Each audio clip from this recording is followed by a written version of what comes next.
Awesome. Hello, everyone. Welcome to our first ever live edition of the Game Corner. I'm Kieran O'Callaghan, as always, and I have two very good friends with me today. Gentlemen, please introduce yourselves. I guess I'll go first. Yeah, why don't you go first? That's go exactly what I was about to say. Yeah, so I'm Darragh from the Pro Wrestling Rewind. Yeah, and I'm Dave Stevens, also from the Pro Wrestling Rewind, and it's a great day for video games, everybody. Yeah, look at that weather. Although I suppose it'd be different weather. for you, Dave. We actually do have thunderstorms. I apologize if you hear any. Well, you guys are from New Jersey, which is like Irish.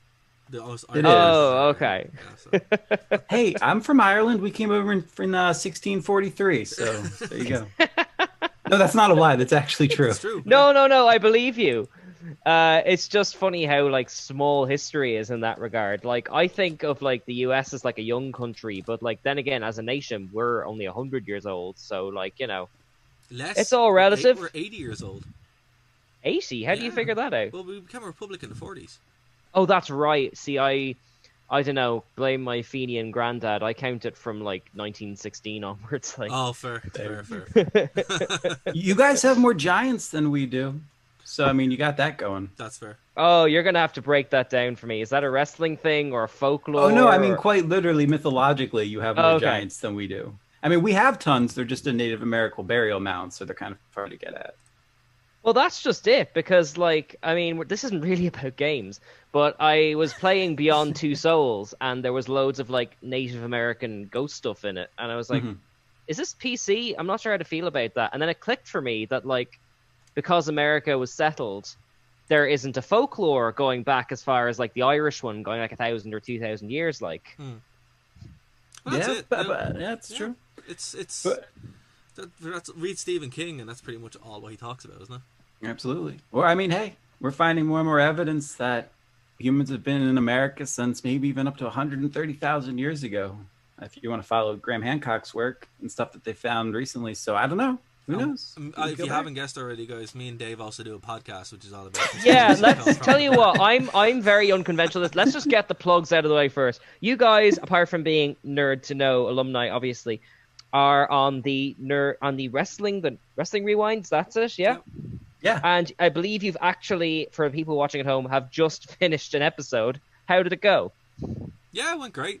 For anyone who's watching this stream, you can still see our chat, which is underneath. So if you guys are still in the chat, go for it. But yeah, it was all about The Undertaker this time around. And we're trying to plan a new From the Dark show as well. So we don't know when that's going to come out. But that's all going to be about what Dave's talking about like the Anunnaki and Watchers and ancient history that is like covered up from books and all that kind of stuff. Everything that history professors would get very upset if you brought up in classes. Let's put it that way. It's almost like I know how to sneak things in. Exactly. Dave's the master of plugs.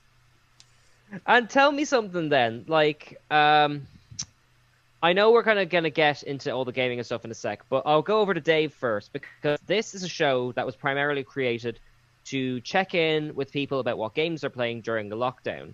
So, with that in mind, Dave, you're based in the States. How is the lockdown treating you? It's weird to say that in the present tense. Yeah, and things are getting closed back up again.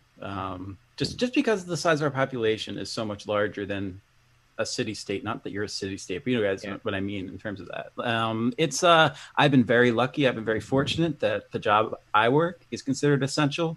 My girlfriend's job that she's worked, she hasn't lost that either. So I've been blessed in that way. But I've had many family members and friends who are out of work, and yeah, it sucks, and it's getting harder and harder, and it's like we get our hopes up that things may open, and then they get pulled back. So it's a weird limbo we find ourselves in, and that's what video games, just like wrestling, is great for. It's an escape into another reality, another dimension where you can just be something else for a while and find some joy and forget about what's going on.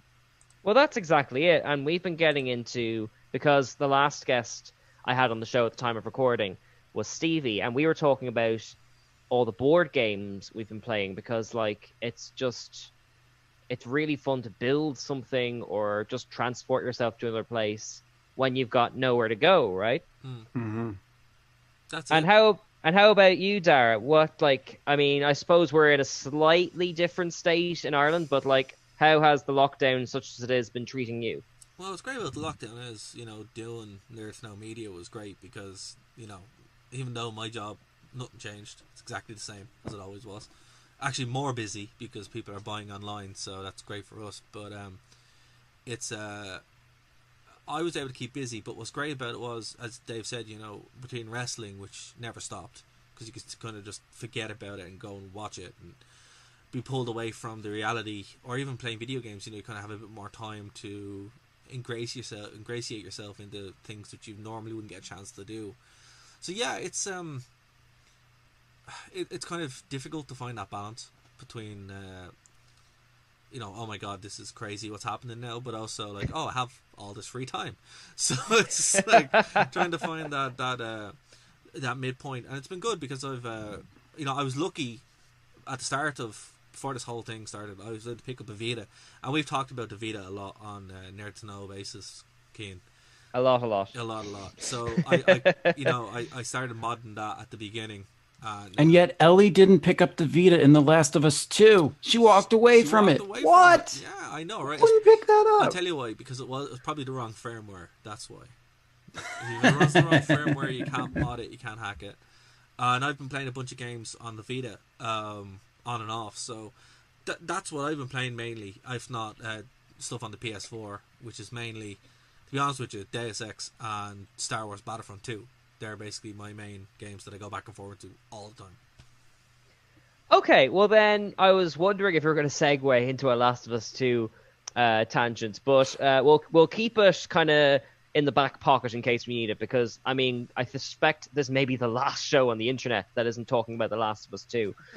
So, why don't we start with Deus Ex? For people who haven't played it, what's the deal and what's the appeal of it? Right, so Deus Ex is the first one that kind of goes back to the 90s with Ion Storm, which, I don't know if if you're into video games, you know who Ion Storm are, founded by John Romero, the guy behind Doom.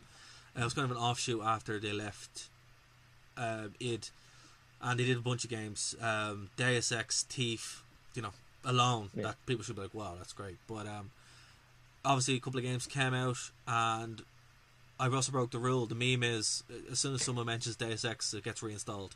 So, you're welcome. You can pick up the originals on... Yeah, I'm so glad we did this live. Oh, All of the computers are just crashing at the moment.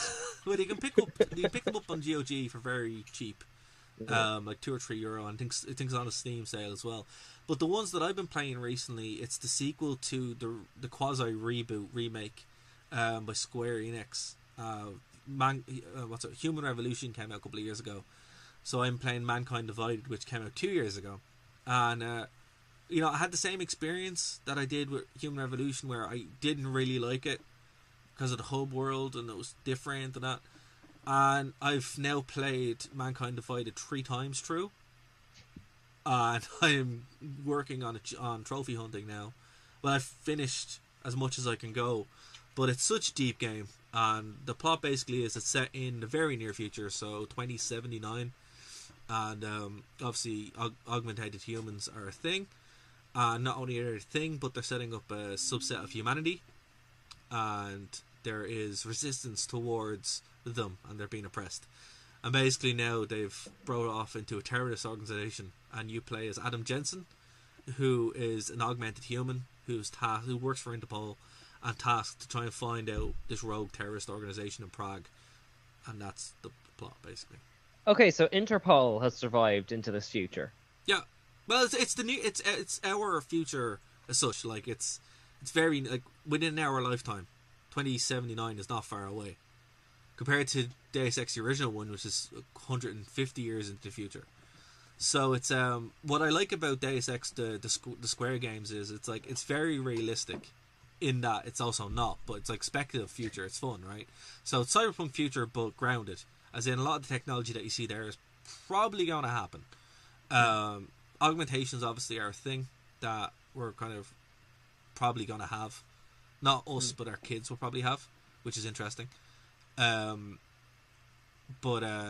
like even the technology with single-use tablets for like newspapers and stuff like that, the actual world feels very lived in. It feels very real. So when you're going around doing these missions or trying to break up a drug ring or something like that, you're like, well, actually, even though this is in the future, it doesn't feel like I can't relate to these characters. And that's one thing that I always like about RPGs, a very lived-in world that feels real. And even with Vampire the Masquerade, which again, if you haven't played Vampire the Masquerade, play Vampire the Masquerade. Yes, I think Saoirse recommended that a few episodes ago. Yeah, Everyone should play Vampire the Masquerade. It's like the best RPG ever made. And it's the same kind of thing. Like it's a ridiculous world with vampires that live in LA, but it feels like a real world which you kind of slot yourself into, which has a lot of very topical themes. And Deus Ex is like that. You know, Human Revolution is a better game because its plot is a bit more in depth. It has the Illuminati and secret underground cults and cabals and all that kind of stuff that Dave and myself love getting into. But yeah, like Mankind Divided is a great follow up, and if you get it for €4 or €5 even on the PS4, I 100% recommend it. It's a great time. Play it twice and really take your time with it, because as soon as you play it once, you have to reserve ammo and stuff. But then the second playthrough, you get New Game Plus, so you're basically a god unto humans, and you can just do everything with all your augmentations. It's great. Well, actually, you kind of answered my question there, but what I was going to ask you was, when you were talking about the game, you were talking about the world and all the details and things that could be real. So are you drawn to games that have an immersion factor then? Or is it more the combat? Because you mentioned it was a kind of a Doom type game as well. Less of a Doom kind. Like, the mechanics are great. Like, it has, the gunplay is very good. It's a first-person shooter. But like all Deus Ex games, you can play in different ways. So you can actually play the entire game without killing anybody. I love games like that. Yeah, I don't think I've played one like that since Undertale, actually. Yeah, well, the Deus Ex series is known for that. Like, there's loads of different ways. You can go in all guns blazing, but you can also go in through espionage, through hacking and stealth and all that kind of stuff. So that's retained, and it's actually, like, encouraged.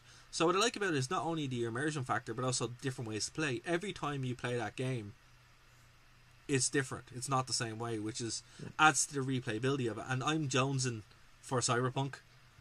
And this gosh. Yeah, I know. It's just got delayed again, mate. I know. That's why I'm like, I guess I'm just gonna have to keep playing Deus Ex until it comes out. And that's it. You know, it's exactly the kind of game I want right now. You know, until they finish System Shock 2, that is.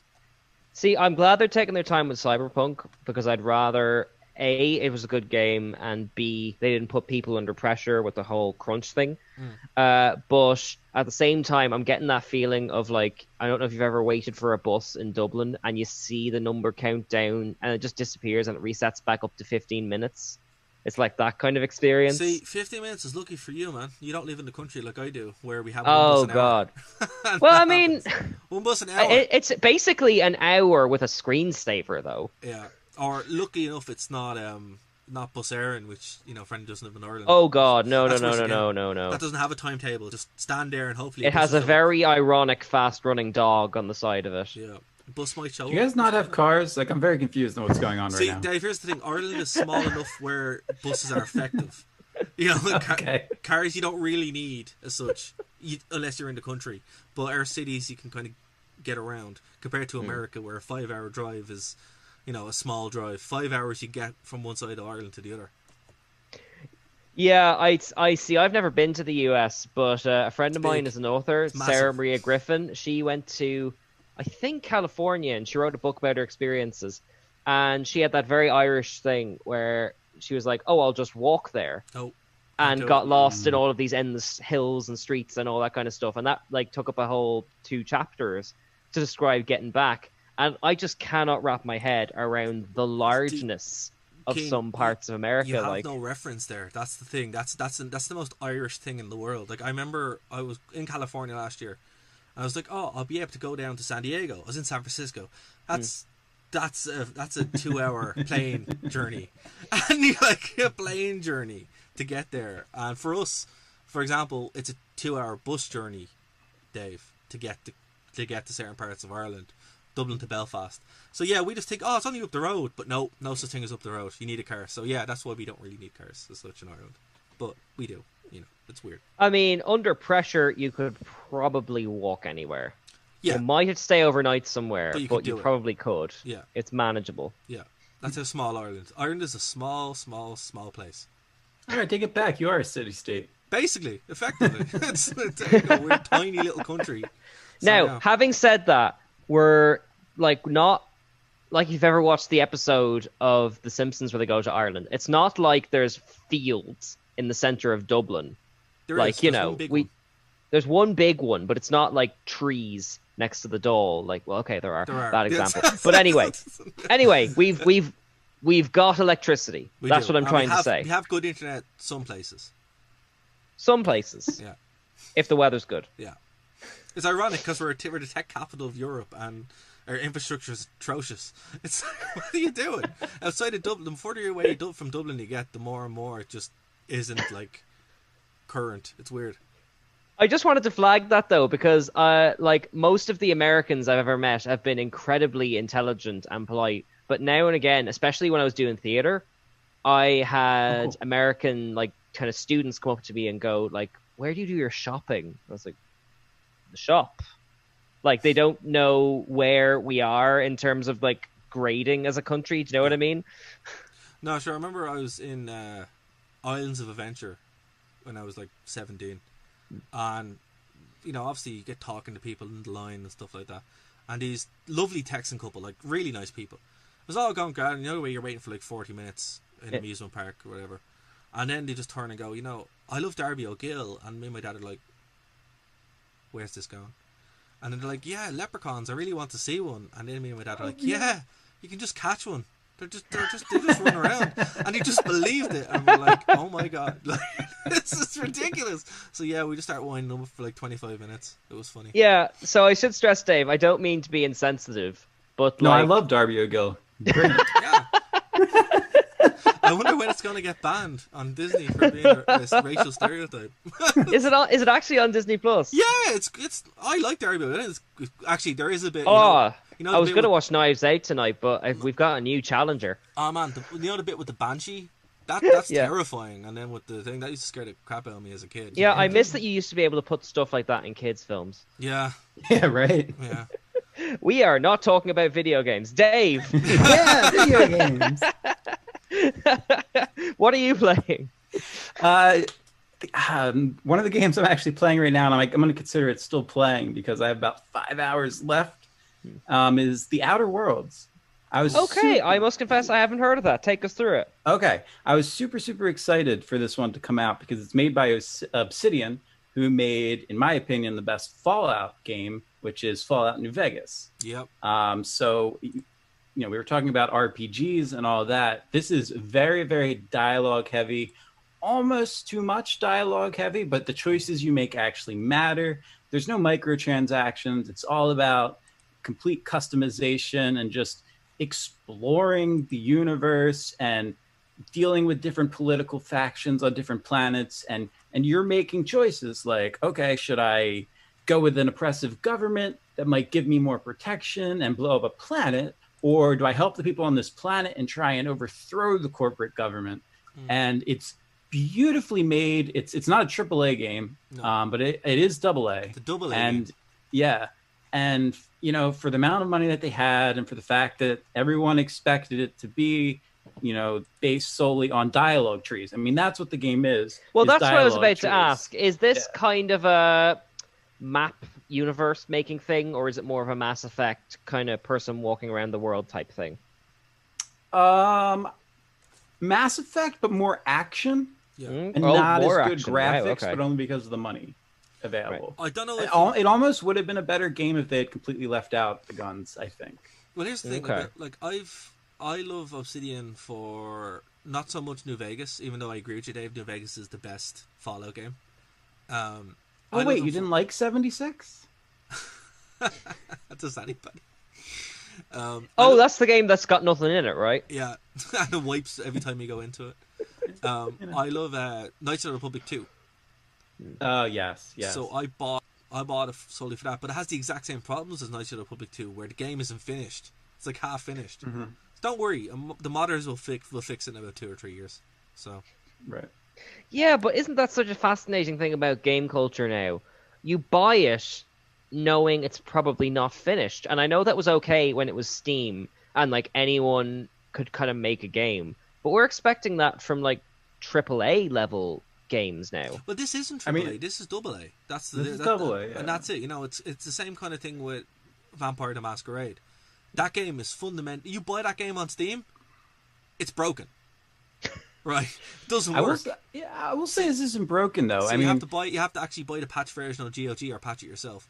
With the Outer Worlds, I confess I haven't played it. I have it on my shelf sitting there since Christmas, but I've heard these criticisms before. I've put 20 hours in. It's a 25-hour game, and I've just gotten bored. It was so engaging for the first 5 hours, and now I just feel like it's the same repetitive thing over and over again. But I mean, very bold attempts by them. And it's funny, you mentioned that we just expect games to come out with glitches nowadays. I mean, that's basically Bethesda's model at this point. That's 16 true. times the detail, it just works. Also, it's completely broken. Yeah. Don't worry about it. And that's why I don't mind that Cyberpunk keeps getting pushed back and pushed back, because they want it to be working, and its release is the review that it should get. Dave, you play on the Xbox One, right?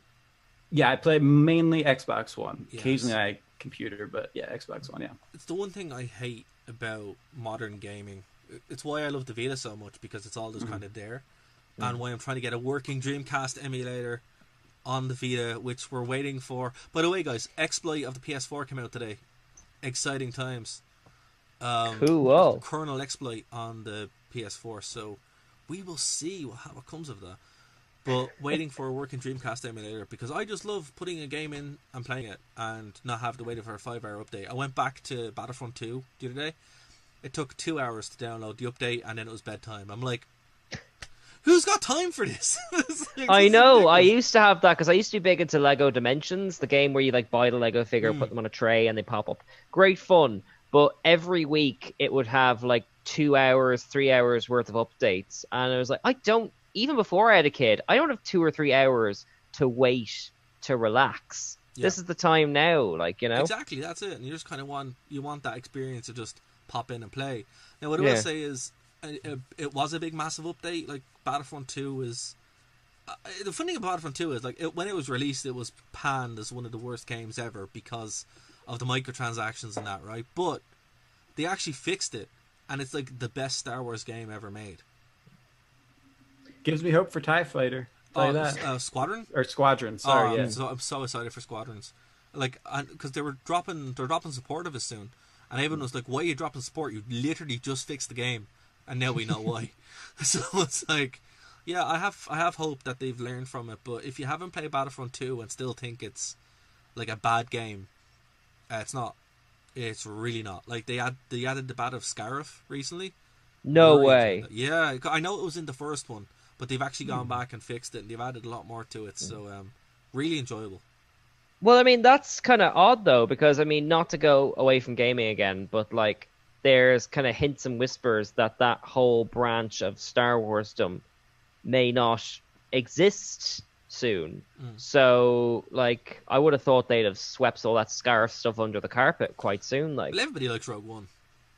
Yeah, that's true. No, Rogue One gets the pass. Oh no, I'm getting Scarif and Jakku mixed up. That's the problem. No. Who doesn't love a Star Wars movie that doesn't have any lightsabers in it? Excluding the last scene. No, my gosh, it's great. Yeah. Yeah, but Vader kicking ass. I just said except for the last scene. Yeah, but that's the best movie. It's great. I will definitely want to see a blind guy twirling around a baton while people shoot. Yeah, no. Hey, I watched 3 seasons of Daredevil. That's fair. Okay. And also, it's not Star Wars. Felicity Jones is in it, and I mean, thank goodness we learned all about the Kyber crystals. I mean, I was super concerned that all my reading about them in the EU would never make it to the movies. But it did, and that's why I like it. That and Felicity Jones. Felicity Jones. Who sounds like a Star Wars character. It's so funny. It's Felicity Jones.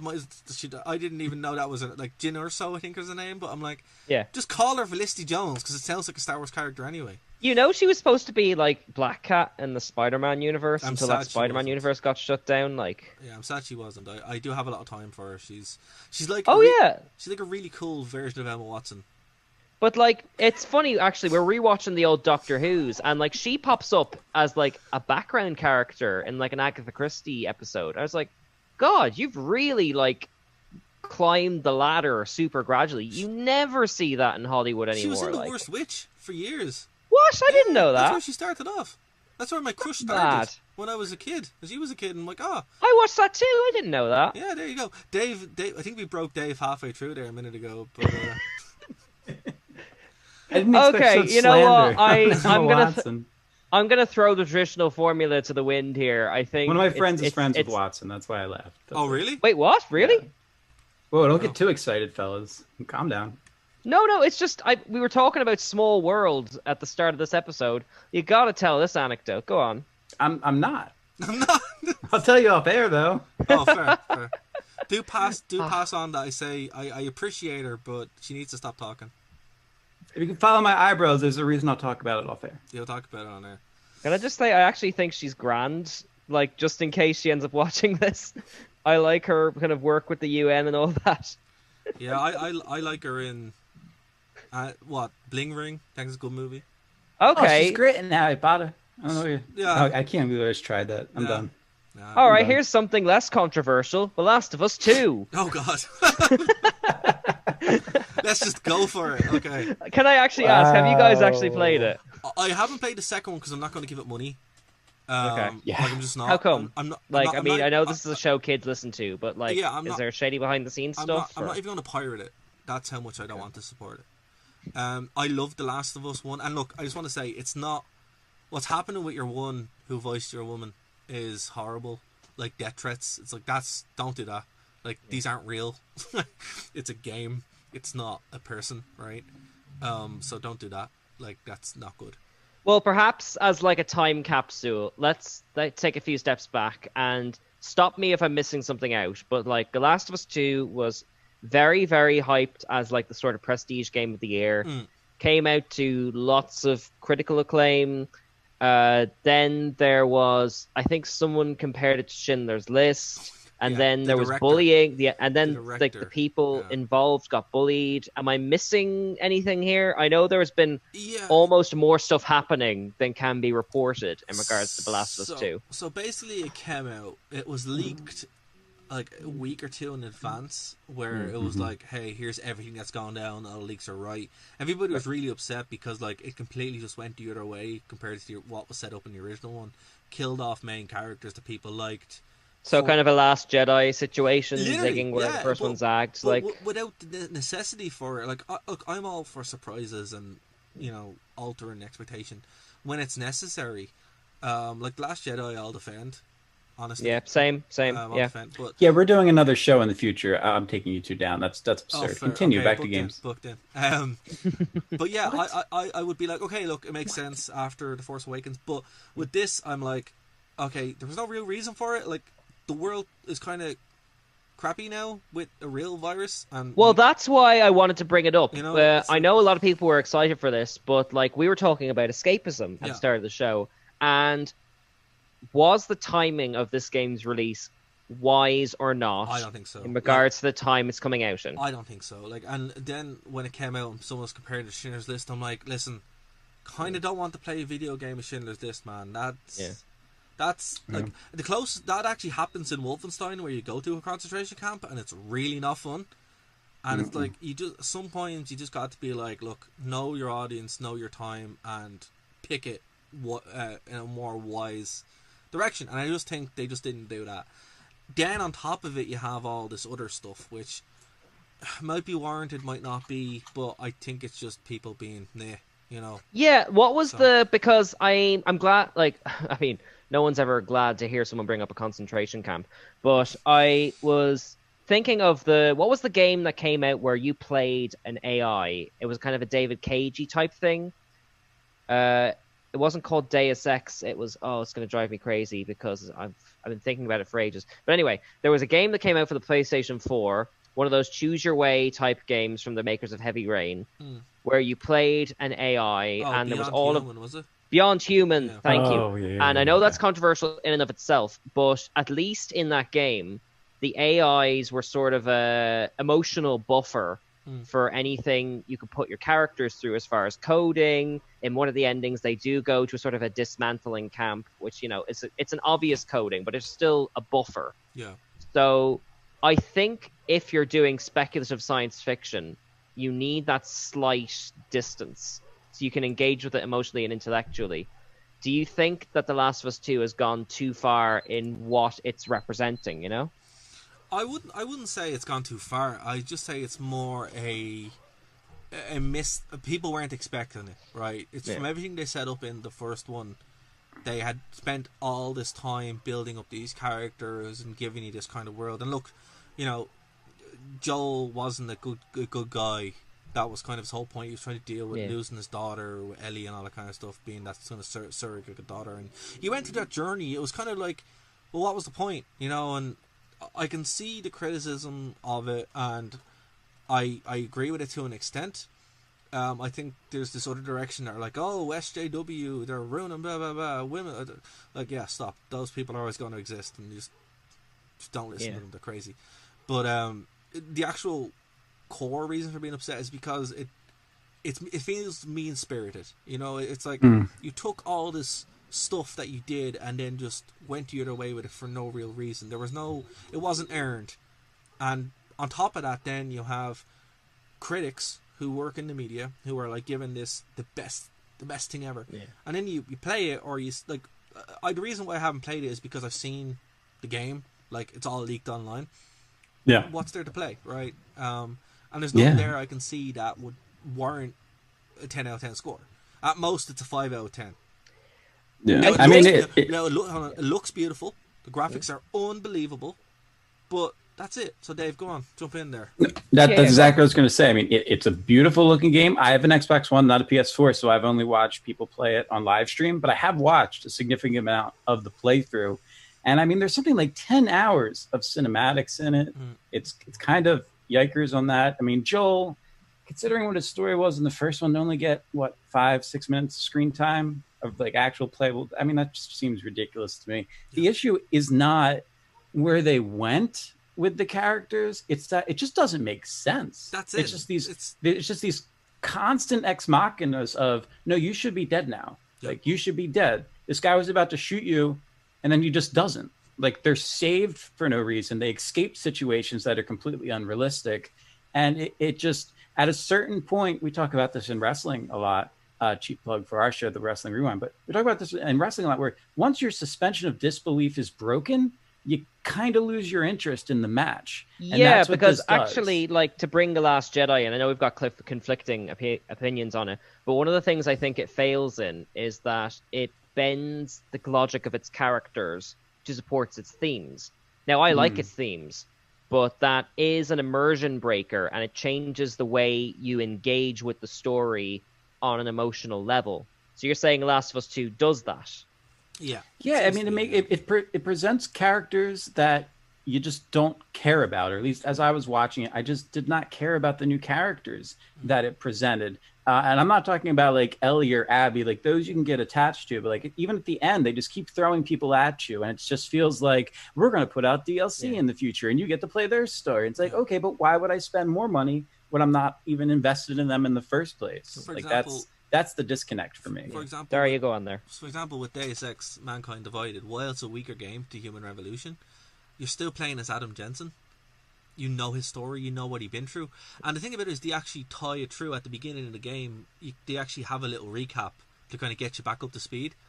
So anyone who's brought in, you're like, okay, cool, this all makes kind of sense.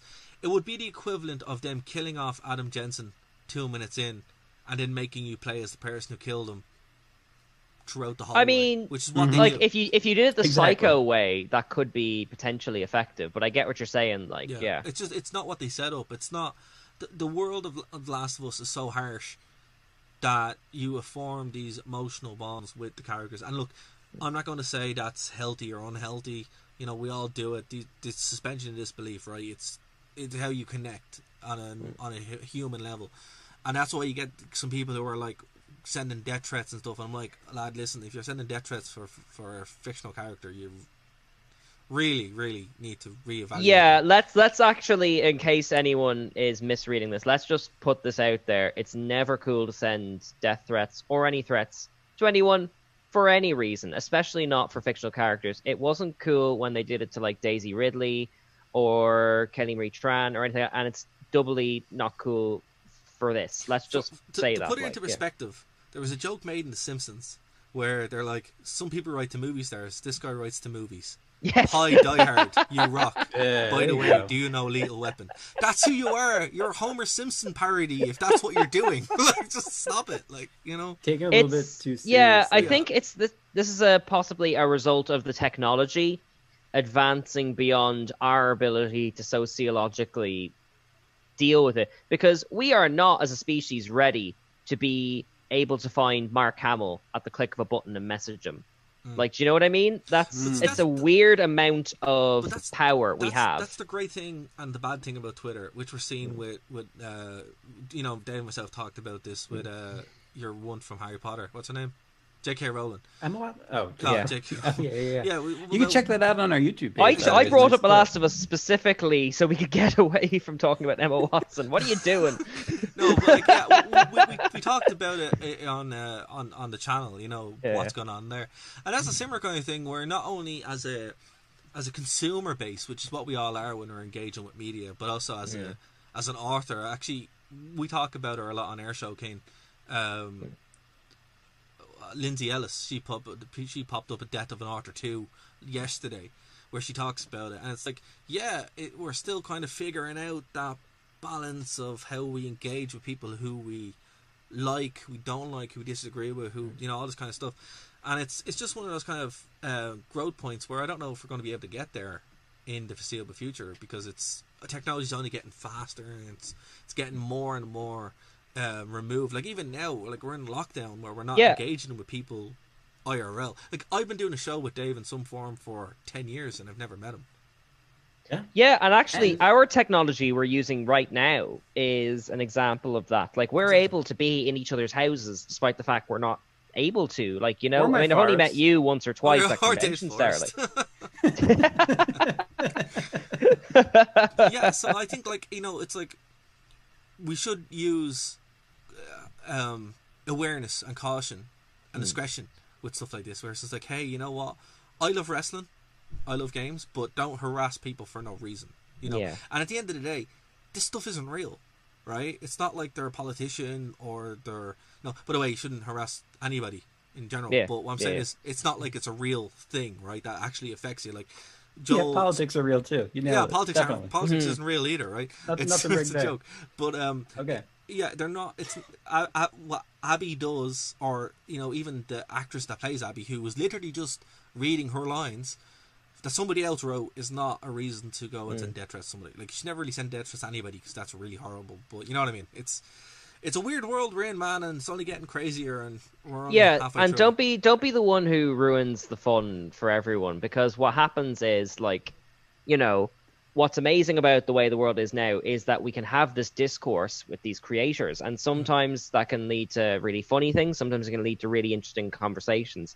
But if this is the backlash of something just getting popular in a very basic sense, over time we're going to go back to that model of company makes thing comes out, we like it or don't, the end. Yeah. And that would be a terrible shame. Like, I agree. Yeah. I agree. Well, and something interesting that slightly more game related, like cycling back into Last of Us, is yes, it got critical reviews. The gamer reviews were not so good, and the big difference there is that they only gave official reviewers the first 50% of the game. Yeah. See, that's not it's like, let them have the whole game. See, this is it. You know, a lot of the, and there was NDAs you had to sign where you couldn't even discuss it. Yeah. So streamers had to make a decision: do I give my review on this game, or do I wait a couple weeks and give a review when it's already been bought? I mean, it sold what, like 4 million, 8 million copies. It was like the best-selling PS4 single player of all time. That's true. And another aspect is because of speaking of Lindsay Ellis, I'm a huge fan of Todd in the Shadows, and one episode what he did was he compared reviews of an album that came out at the time to reviews now, and what he found was that because they were wrong about Oasis, say, or whatever, because critics got Oasis wrong when the third album came out and it was bad, they didn't want to seem like they were getting their own criticism wrong, so they gave it a brilliant score. And because of The Last of Us, I'd say a lot of critics were keen to view it favorably, so they didn't look like they were out of step, you know? Oh yeah, it's like it's not me, it's the kids who are wrong, right? Yeah, exactly. Like, but it's weird. Like, I think that's the biggest. Like, even we're running a media thing here where we engage with media all the time, and you know, as someone who's worked in the media, it's interesting to kind of see that, because I remember when there was that kind of that's always been there, right? Where you wouldn't say X, Y, and Z because you wouldn't get a review copy, or you'd have to do this and the other. But I think that's very antiquated now because the world is so immediate, right? So now personally, I would always just give my review. That's why Fozzie blocked me. I'm just like, I was going to mention it. Right? You beat me to it. Yeah, I'm going to say whatever I want. So yeah, I'm not one of those people who just kind of sits back. But with the media now, I'm like, lads, you really got to think about this, because you're either going to game media, like what Jim Sterling talks about this all the time. Either you're going to follow this corporate press release to the point where you make yourself redundant, and that's kind of what's happened here with this Last of Us. There was so much to criticize, and this is what really bugged me about all the idiots going out and doing ridiculous stuff or picking up on this. Yep. I don't know. I'm not even going to get into it, but there's so much to criticize in Last of Us and its practices around how it was released alone that you have something to stand on. And then there's other stuff that just there isn't. So I'm like, lads, look, learn from this. If you're going to make a bad game, it's a bad game. Stand over it and do what EA, the great evil EA, went and fixed their game. You know, from criticism. Naughty Dog, you're not above criticism. No, and I think one of the biggest issues out of this that came was the fact that certain segments, if you guys know what we're talking about, you know what we're talking about. There's reasons we're not saying it. So people focused on just that aspect of it as a criticism for the game, when there are 1,000 other things that you can criticize the game for that are actually legitimate. But because that's where the focus is, if you say something negative about it, then it's, oh, well, you don't like it because of X, Y, Z. I mean, it's very Last Jedi, actually, where it was, no, you don't understand. I don't like the way they changed the lore of Star Wars and the canon. I was not expecting the pushback from Disney and the directors and such to be, no, you don't like it because you're racist and sexist. Like, what? What are you talking about? That's not why I didn't like the movie. And that's kind of it. You know, it's like this weird kind of Orwellian doublespeak where it's like there are legitimate criticisms, and then this other group just appears and is just like, you know, saying ridiculous things which has no basis in reality, right? And then that's what's run with, and that's what's kind of happened with The Last of Us. It's weird, man. It's, you know. Yeah, I think just to kind of put a bow on this discussion, like, I think we're going to have to learn how to have a discourse again. Yeah, because I won't get too political, but that's just gotten lost in the last 4 or 5 years. Like, look, today of myself about libertarians, right? And we scream for the center. And the fact that there's no center anymore it's bleeding into culture now, where it's like you can't discuss anything because everyone has a stake in it, and you know, we're just like, hey, this is not okay. And on a psychological level, we need to, like, and this kind of goes back to the whole, you know, death threats to actors and things. We need to disentangle ourselves from the things we support and the things we like. If someone doesn't like the thing you like, they don't dislike you personally. And I know that sounds obvious, but I do see that bleeding into the way people discuss things critically. Like, well, that's because now it used to just be, oh, I don't like X. Okay, cool. Now it's with the same passion of furor of politics, where it's just like, oh, how dare you support that person. Now it's, how dare you support that brand, which is silly. You know, it's like, we're all in this to have fun and escape, you know, and games are the great way to do it. But again, if only we could go back to the days of the Dreamcast, lads. Those halcyon days. Well, we are just hitting time now, so that was a fantastic discussion, guys. Very well done. Is there anything you want to plug before we wrap? I'll let Dave go first. Oh, gee, thanks. You know what? We host the... I can't believe you threw that on me. We host the Rewind, Darragh and I do the Wrestling Rewind. It's a live. Y'all are in Ireland. It's on Phoenix FM every Tuesday night. Or you can find it on nerdtoknowmedia. Tons of links. We're literally on every platform, iTunes. It's impossible to miss us if you want to find us. We like to go into the past and talk about things and just escape into what's good. And also, hey, if you want something else that's fun to escape on, I'm also a juggler. So follow me on Instagram. If you're watching me on video here, my finger's kind of pointing at it. It's at @TheDaveStevens. You can see some videos. It's fun stuff. And follow me on Instagram, not Twitter, even though it's the same handle. Excellent. And over to you, Darragh. Yeah, so I'm just going to back that up. Nerd to Know Media is where you can find all of our stuff. We do a show pretty much every day of the week. If we don't, there's other kind of clips. Myself and Dave do the rest and rewind, but myself and me, Kane, we do a Nerd to Know Basis, which is on Wednesday and Saturday on Phoenix FM. And yeah, buy my album. Horrenda released an album last Friday. Still keeping up that superliminal marketing exactly, there, yeah. Go over to Bandcamp, Horrenda, and buy the album. We need money. So yeah, go for it. Okay, guys, thank you so much. We don't usually go into the gaming industry side of things on this show. I think the last time we did was when we had Keith on. So thank you so much for this. I hope you guys had a good time, yeah? Absolutely. Thanks for having us on. Yeah. Excellent. Well, then, this has been the Game Corner on Nerd to Know Media, live for the first time ever. It's been nice to show off my beard for those seeing us on YouTube. So I will see you next Friday here at the same time. Thank you so much. Goodbye.